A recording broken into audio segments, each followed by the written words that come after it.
السلام عليكم مشاهدي قناة بايسترين، نتمنى تكونوا في أحسن حال وفي أحسن الأحوال، ومرحبا بكم بفيديو جديد. وهذه المرة غادي نحاول أنني نتحدث ونفسر مراحل ديال الشوكولاتة واللي كتعتبر من ضمن المواد الأولوية في الباتيسري. طبعا ما كاين شي حد فينا اللي ما عزيزش عليه هاد الشوكولاتة، فهذا الأمر اللي خلاني أنني نقدم لكم معلومات عليه، كيفاش تصنع، مراحل فاش كيتصنع، جميع هاد الشيء وجميع هاد التساؤلات غيتم الإجابة عليهم في هذا الفيديو إن شاء الله. وحاولوا تتبعوا الفيديو من البداية للنهاية باش تفهموا كل مرحلة. وقبل ما نبداو الفيديو كيف العادة ما تنساوش لايك وتعليق، واللي مازال ما مشاركش في القناة مرحبا به.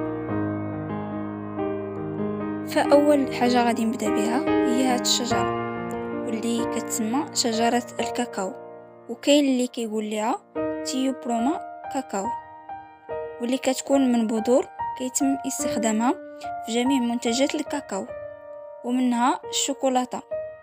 فهاد الشجرة كتنمو في المناطق البرية من المناطق الاستوائية في أمريكا الجنوبية من 4000 سنة قبل الميلاد، وكتميز أيضا بالأوراق ديالها العريضة كيوصل الارتفاع ديالها حتى ل 7.5 متر، والبذور ديالها أو الحبوب كتشبه اللوز، وكيبلغ طول هاد الشجرة من 4 حتى ل 8 أمتار.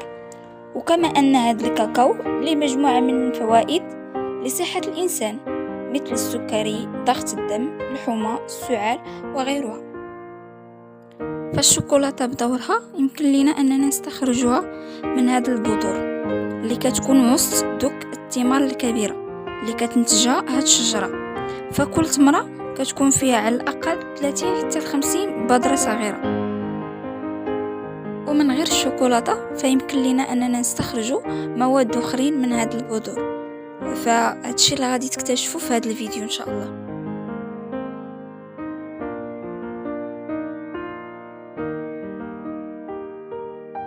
دابا ندوزو المرحلة الثانية اللي كيقوموا بها بعد ما حيدوا التمور من الشجرة وكيستخرجوا كاع البذور اللي كتكون وسط دوك التمور. كتجي المرحلة اللي كيتم فيها تسخين البذور على درجة حرارة معينة، وكيخلوها شي ايامات حتى كتخمر وكيتحول اللون ديالها اللون البني المعتاد للكاكاو، وكيخلوها تنشف في الشمس، عاد كيصيفطوها للمصانع اللي كيصاوبوا الشوكولاتة.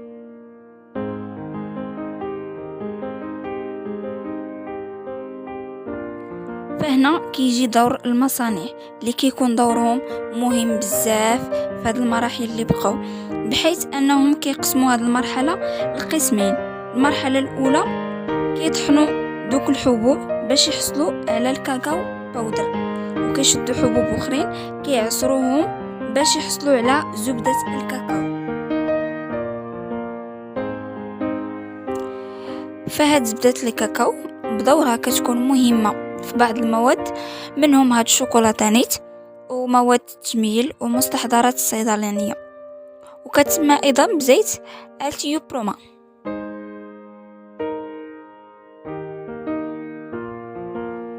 وآخر مرحلة كيتم تخليط بودرة الكاكاو وزبدة الكاكاو مع الحليب والسكر باش كيتم استخراج نوع من أنواع الشوكولاتة.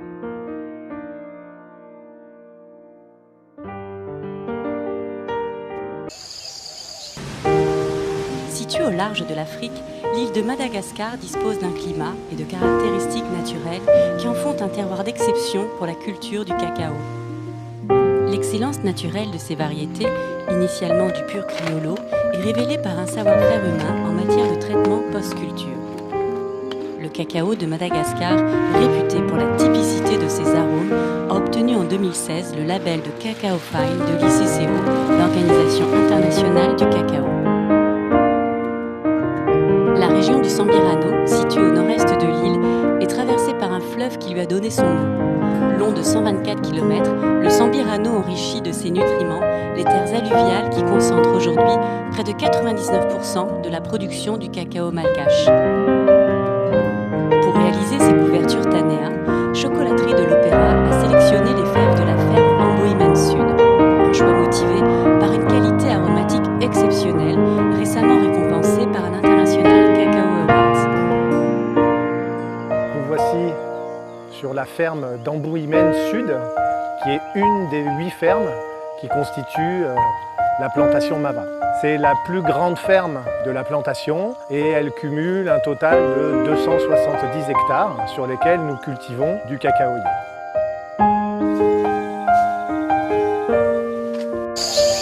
À Madagascar,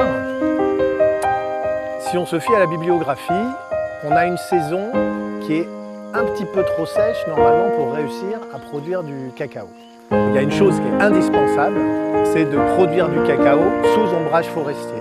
Ces grands arbres ont un système racinaire très puissant qui va descendre profondément dans le sol pour aller mobiliser des éléments nutritifs dans le sol profond qui vont transformer ces éléments nutritifs en feuilles. Et ces feuilles, tous les ans, vont retomber au niveau du sol et constituer une litière dans laquelle le cacaoyer, qui eux ont un système racinaire relativement superficiel, vont pouvoir à leur tour aller prélever ces nutriments. Ce système agroforestier évite l'emploi de produits issus de la chimie. La plantation Mava a ainsi pu obtenir en 2018 la certification bio. Cette certification interdit l'usage d'herbicides. Le contrôle des mauvaises herbes qui apparaissent pendant la saison des pluies se fait donc exclusivement à l'aide d'un fauchage manuel qui représente durant cette période près de 60% des tâches effectuées. La taille est une tâche tout aussi importante. En supprimant certaines branches, on laisse entrer plus de lumière au cœur de l'arbre, facilitant ainsi la floraison et le nombre de cabosses produites. En modifiant la forme de l'arbre, on optimise aussi son exploitation en facilitant l'accès aux cabosses au moment de la récolte, car un cacaoyer non taillé peut atteindre jusqu'à 15 mètres de haut. La plantation Mava est une plantation historique. Elle est en partie composée d'anciens cacaoyers qui, au fil du temps, ont perdu en qualité de production. Depuis 4 ans, un travail de replantation a été initié avec la mise en place d'un système d'ombrage provisoire constitué de bananiers. C'est une des parcelles sur lesquelles nous avons commencé à replanter de jeunes cacaoyers qui ont été plantés au cours de la dernière saison des pluies, donc il y a quelques mois, et qui commencent leur nouvelle vie. Alors pourquoi des bananiers? Parce que le bananier, c'est un arbre qui pousse très rapidement. Si on devait attendre d'avoir des grands arbres pour faire de l'ombre, il faudrait attendre à peu près une dizaine d'années. Donc au moment de l'implantation des jeunes cacaoyers, on va tout d'abord planter le bananier avec nos arbres d'ombrage. Ça, c'est un arbre d'ombrage, mais on voit bien, ils ont été plantés au même moment. Les bananiers font déjà 6 mètres de haut, l'arbre d'ombrage, lui, fait 2 mètres. Donc cet arbre-là, lui, va continuer sa croissance, va dépasser les bananiers, mais ça, après une dizaine d'années. Donc pendant tout ce temps-là, les arbres, en ces 10 ans, l'ombrage sera assuré par les bananiers, à terme, détruira les bananiers et les arbres d'ombrage définitifs pour assurer un ombrage pour une des caractéristiques du cacaoyer, c'est que c'est un arbre qu'on appelle cauliflore, c'est-à-dire qu'il produit des fleurs sur sa tige. Les fleurs, comme vous pouvez le voir, sont localisées au niveau d'excroissance qu'on appelle des coussinets floraux. Certaines vont être fécondées et vont donner naissance à une petite cabosse qu'on appelle une chérelle. Donc on voit, elle a déjà la forme d'une cabosse adulte, mais en taille beaucoup plus réduite. Et cette petite chérelle va grossir pour arriver à un stade où la cabosse va vraiment grossir en taille, prendre de l'épaisseur, pour continuer encore et arriver à ce stade-là, qui est un stade très très proche de la maturité. Donc là, la cabosse a déjà atteint sa taille adulte. Et c'est vraiment, la dernière chose, c'est vraiment la maturité. La cabosse commencera à changer de couleur et prendra des teintes un peu plus jaunes, entre autres au niveau des sillons. La fécondation sur le cacaoyer, elle n'est pas assurée par les abeilles. Ce n'est pas une plante mellifère. Et elle va être assurée par certains petits insectes, des fourmis peut-être, quelques mouches, mais on n'a pas vraiment identifié d'insectes spécialisés dans la fécondation du cacaoyer, ce qui peut expliquer qu'effectivement on a beaucoup de fleurs qui elles ne produiront pas de cabosses. Nous avons récupéré des cabosses qui sont matures, hein, qu'on peut voir à la couleur.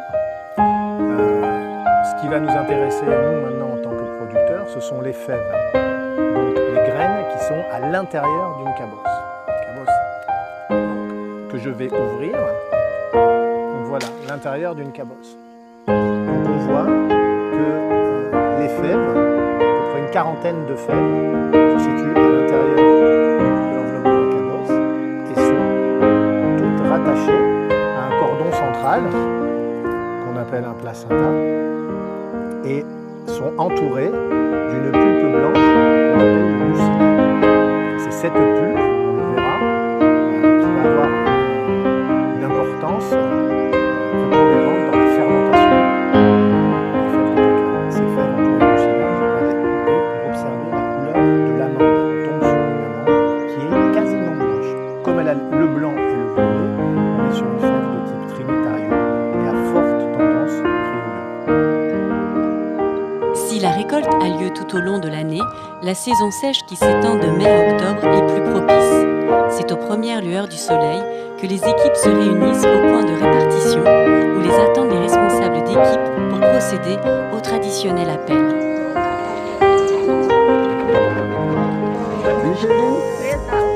À Anhaubriemen Sud, les femmes sont plus nombreuses. Elles jouent un rôle prépondérant pour la plantation. Après l'appel, les équipes se dispersent aux différents points de récolte sélectionnés par le responsable.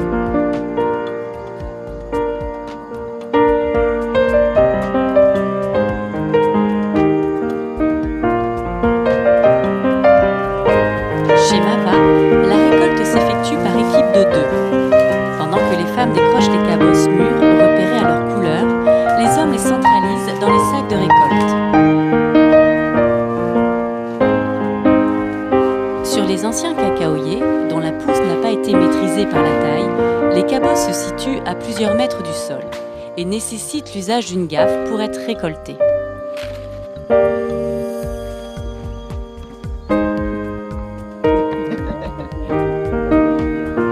Aussitôt cueillies, les cabosses sont rassemblées puis emmenées au point d'écabossage sur le lieu même de la récolte. Elles sont ouvertes à l'aide de machettes, un geste qui nécessite une très grande précision. Un premier tri s'effectue dès l'ouverture de la cabosse, selon la qualité de maturation. L'écabossage consiste à récupérer les fèves et leur mucilage en se débarrassant du placenta. Cette étape est primordiale. Il faut éliminer les éventuels corps étrangers qui risqueraient d'interagir au moment de la fermentation. Toki, le chef de ferme, accompagne les femmes dans le respect d'un protocole de tri très strict afin de s'assurer de la qualité des fèves fraîches. L'ouverture de la cabosse déclenche aussitôt la fermentation. Selon le protocole qualité de Mava, les fèves doivent être emmenées en moins de 4 heures au centre de traitement post-culture. La première étape consiste à peser les sacs tout en notifiant la parcelle d'origine pour une parfaite traçabilité. Les sacs sont ensuite déversés dans la première rangée de bacs de fermentation. Une étape qui doit être rapidement effectuée car la fermentation alcoolique a déjà démarré à l'intérieur du sac.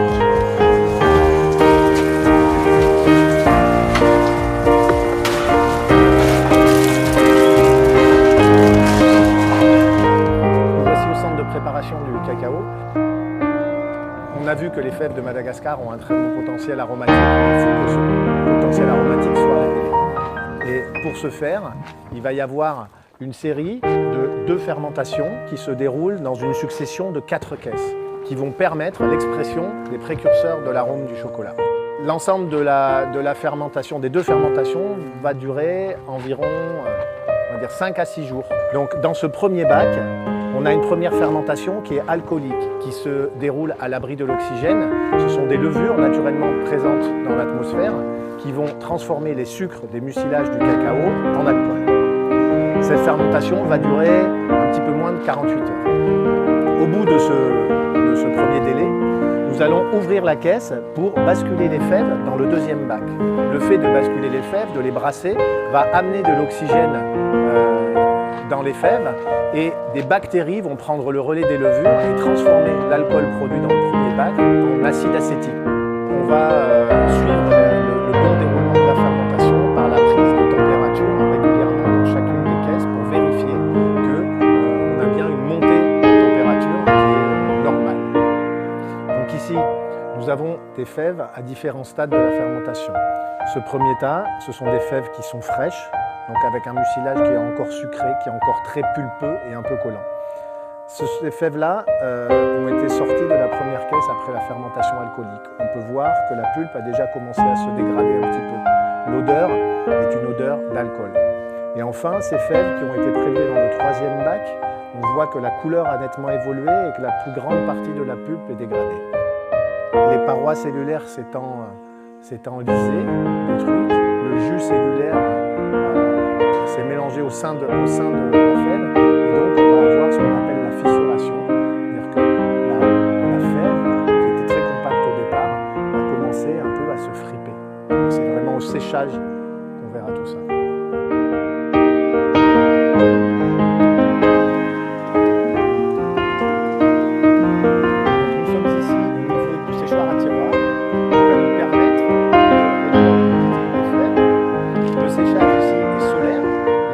Sur des tiroirs en bois, on va exposer les fèves au soleil tous les jours pendant 6 à 7 jours de façon à ce que leur humidité diminue et atteigne 7,5%.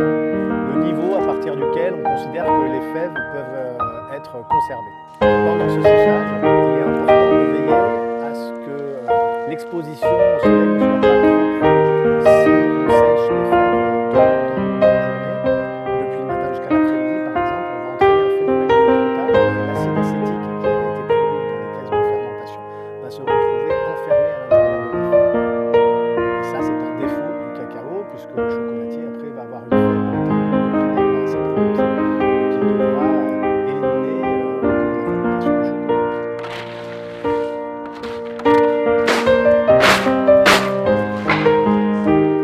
Après le cut test qui valide la qualité du séchage, un dernier tri est effectué manuellement, afin d'éliminer les fèves plates, collées ou toute autre forme d'irrégularité.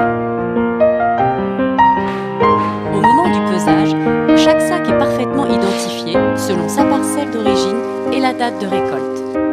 Un sac de 60 kg permettra de produire 45 kg de masse de cacao pure origine et 80 kg de chocolat de couverture noire. Une transformation effectuée par Cacaotech, le centre de production situé en France à Château-Renard. L'intégralité de la gamme Tanea est réalisée avec les fèves de la ferme Amboïmen Sud, située au cœur du Sambirano. Leurs arômes, à la fois uniques et parfaitement équilibrés, expriment avec élégance la singularité d'un terroir d'exception.